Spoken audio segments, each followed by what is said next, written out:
নমস্কাৰ প্ৰিয় দৰ্শক, মই শেৱালী। আমাৰ চেনেলৰ অন্য এটি ভিডিঅ'লৈ আপোনাক স্বাগতম জনাইছোঁ।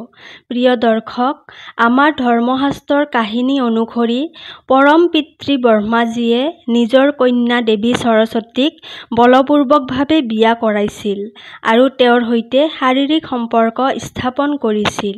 এই কথাটো সঁচা নে মিছা? দেৱী সৰস্বতী আৰু ভগৱান ব্ৰহ্মাজী তেওঁলোকৰ মাজত কি সম্পৰ্ক, পত্নী নে কন্যা? আপুনি জানেনে ভগৱান ব্ৰহ্মাই কিমান বিবাহ কৰাইছিল? সমগ্ৰ জগতখন সৃষ্টি কৰা ঈশ্বৰৰ পূজাক কিয় বৰ্জিত বুলি গণ্য কৰা হয়? ভগৱান শিৱ শংকৰে কিয় ব্ৰহ্মাজীৰ পঞ্চম মূৰটো কাটিছিল? আৰু কাৰ অভিশাপৰ বাবে ব্ৰহ্মাজীক পূজা কৰা নহয়? আজি আমি এনে কিছুমান গুৰুত্বপূৰ্ণ প্ৰশ্নৰ সন্দৰ্ভত এই উপস্থাপনটো লৈ আহিছোঁ। গতিকে জানো আহক পৰম ব্ৰহ্মৰ ৰহস্যময় কাহিনী। সেইবাবেই আপুনি আমাৰ ভিডিঅ'টো শেষলৈকে চাব।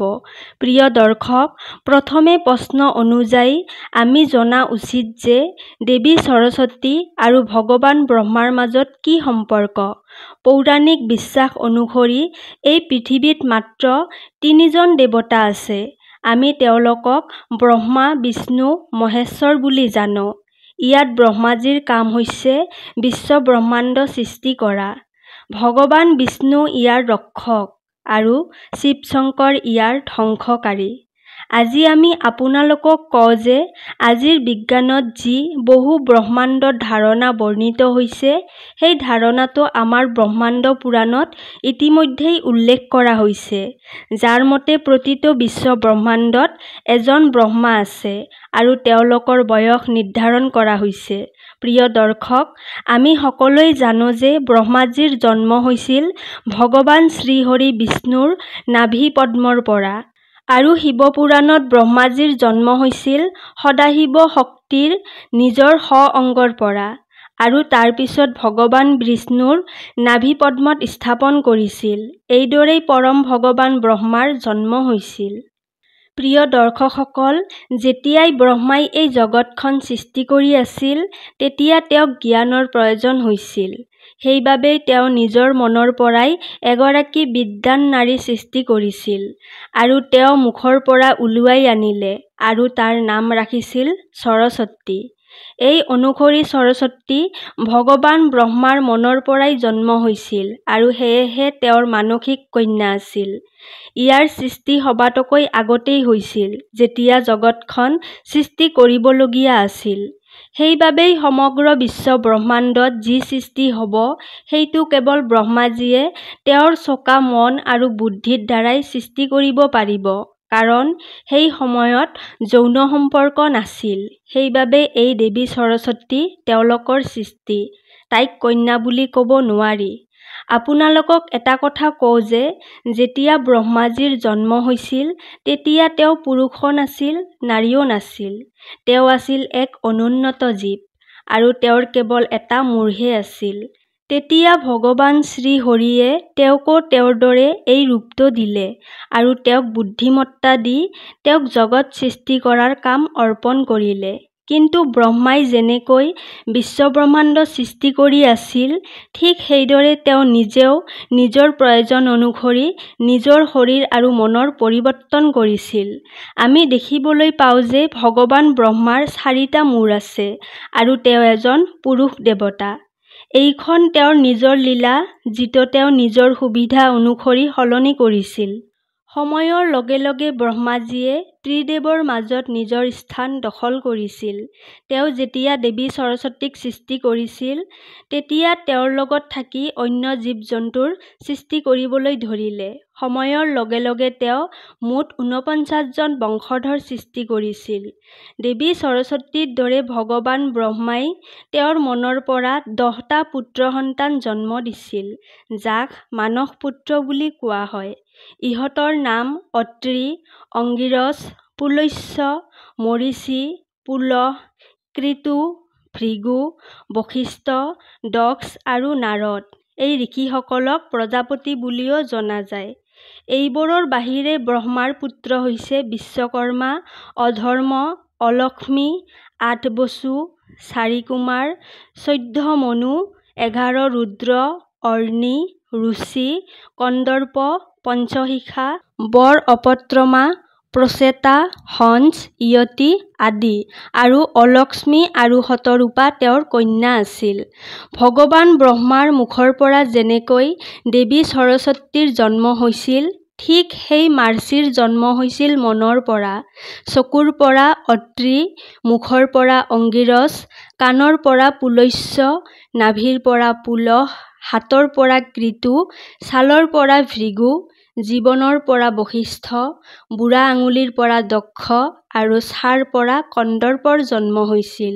প্ৰিয় দৰ্শক, এতিয়া আমি জানো আহক যেনেকৈ ভগৱান হৰি বিষ্ণু আৰু ভগৱান শংকৰে এই বিশ্ব ব্ৰহ্মাণ্ডৰ কল্যাণৰ বাবে সময়ে সময়ে জন্ম বা অৱতাৰ লৈ ধৰ্ম ৰক্ষা কৰি আহিছে, সেইদৰে ভগৱান ব্ৰহ্মাইও তেওঁৰ কিছুমান আংশিক অৱতাৰৰ জন্ম দিছিল।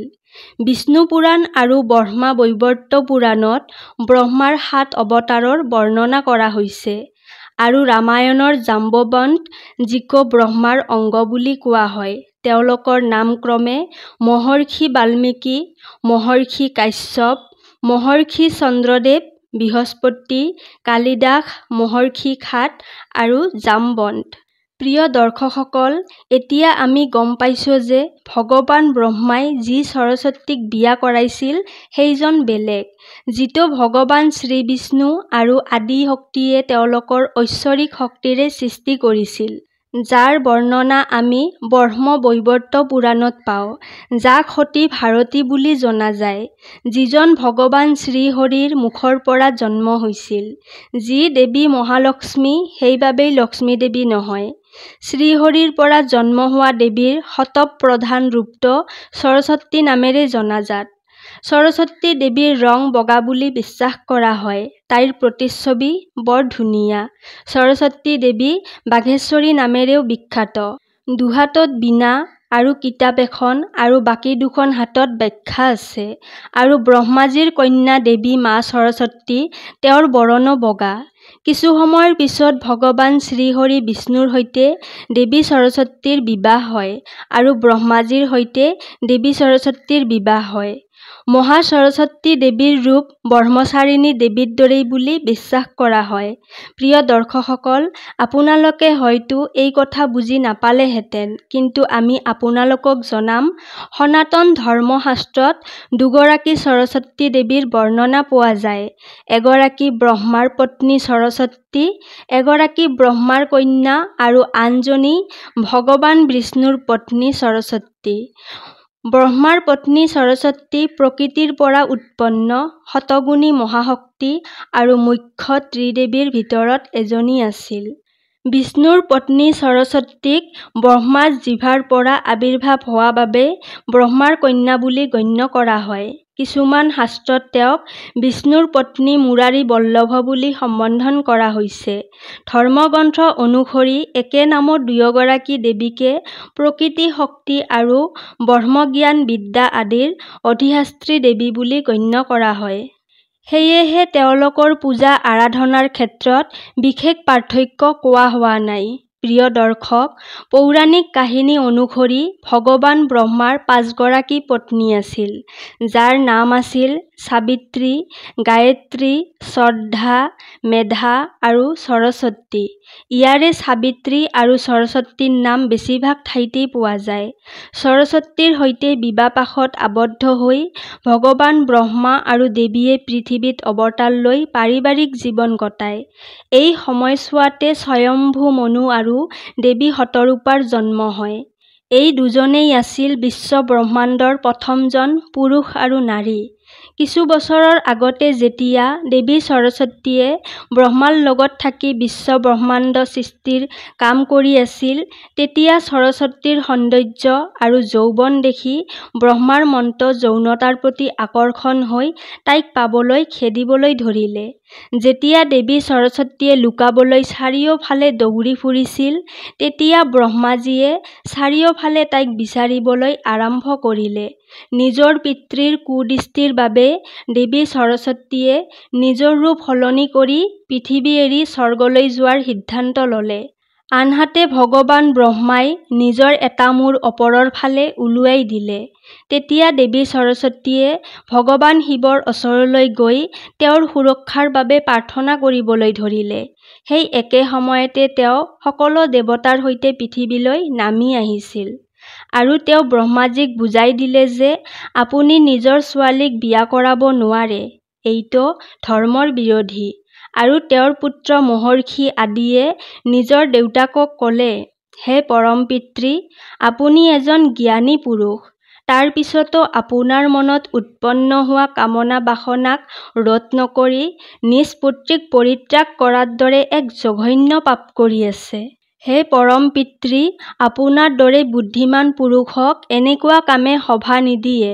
ভগৱান শিৱই গম পাইছিল যে ব্ৰহ্মাজীয়ে অধাৰ্মিকতাৰ ৰূপত বুদ্ধিৰ সৃষ্টি কৰিছিল আৰু সেইবাবেই তেওঁ এই ধৰণৰ ঘোৰ পাপ কৰি আছে।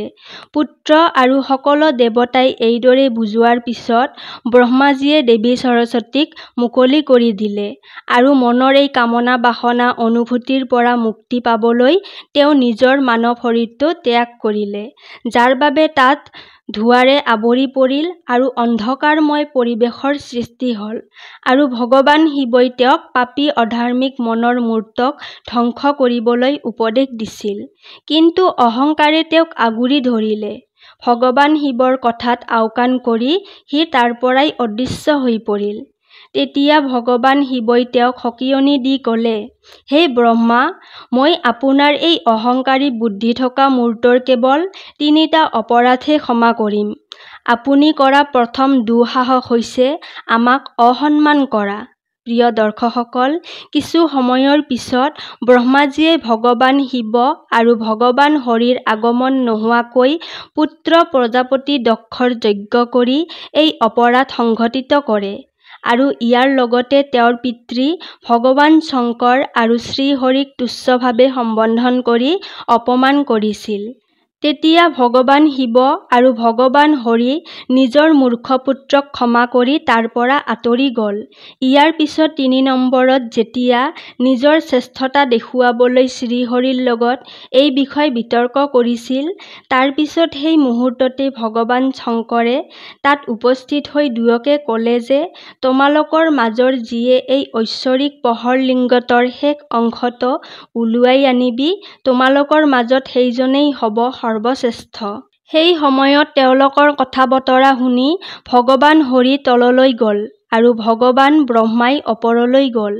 কেইবামাইল যাত্ৰা কৰাৰ পিছতো তেওঁ সেই লিংগৰ শেষ অংশটো বিচাৰি নাপালে।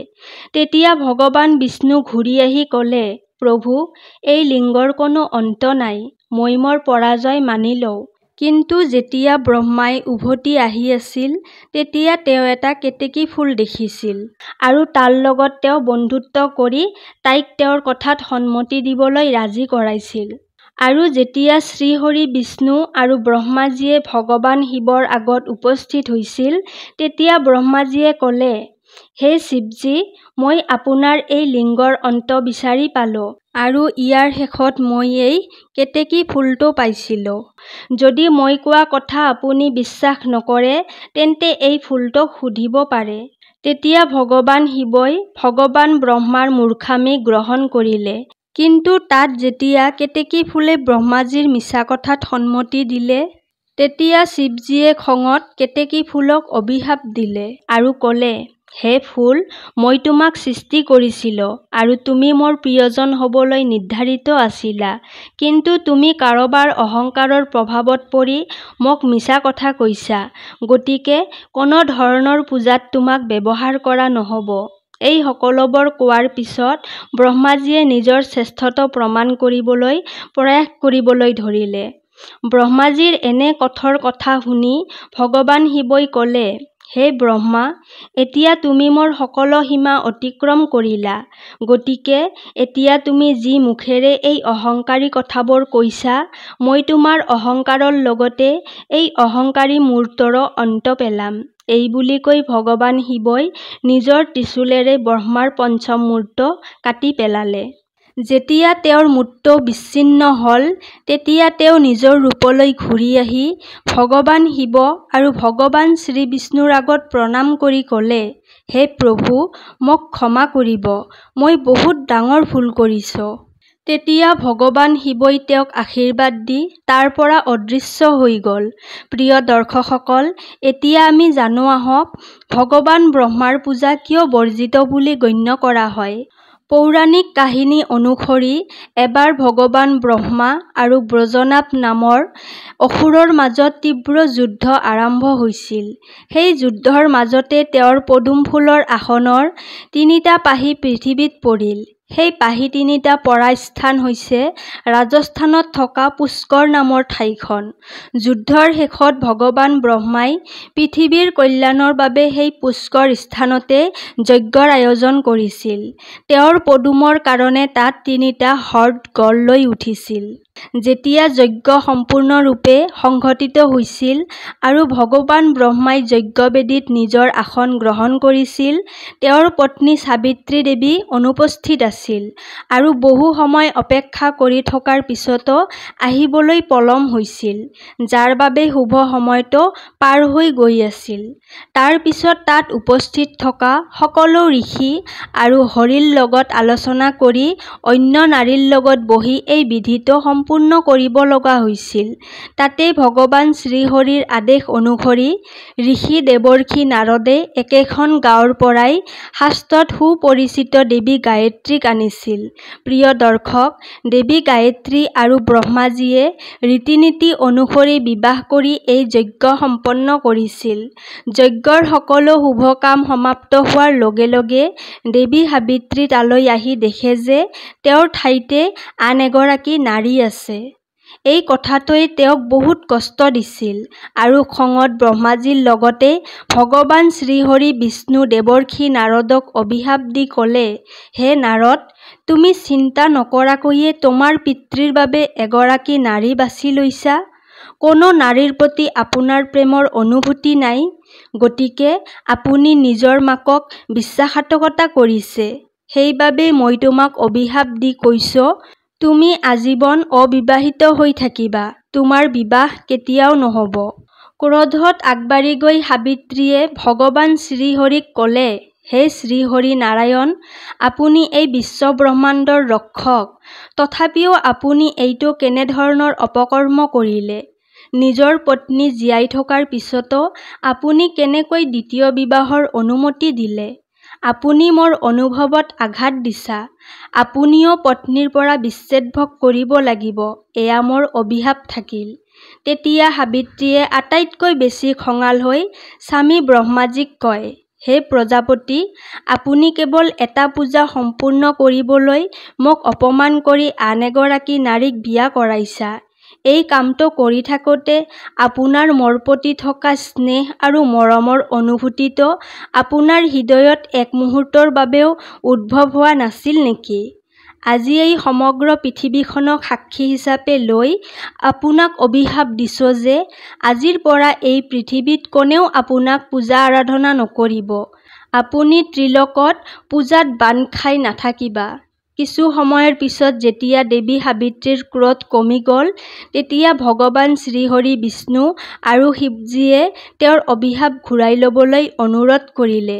কিন্তু এগৰাকী মহিলাৰ কঠোৰ আচৰণে তেওঁক ক্ষমা নকৰাৰ কাৰণে দৃঢ় প্ৰতিজ্ঞা কৰিছিল। তেতিয়া তেওঁ ব্ৰহ্মাজী আৰু অন্যান্য দেৱতাক কয়, শ্ৰীহৰিয়ে যে পত্নীৰ পৰা বিচ্ছেদ সহ্য কৰিব লাগিব সেয়া নিশ্চিত। আৰু মোৰ প্ৰভু ব্ৰহ্মাজীৰ এই সমগ্ৰ জগতত কেৱল পুষ্কৰতেহে পূজা কৰা হ'ব আৰু তেওঁৰ প্ৰতিমূৰ্তিটো কেৱল পুষ্কৰতহে স্থাপন কৰিব পাৰিব। এই কথা কৈ তেওঁলোক সকলোৱে তাৰ পৰা গুচি গ'ল।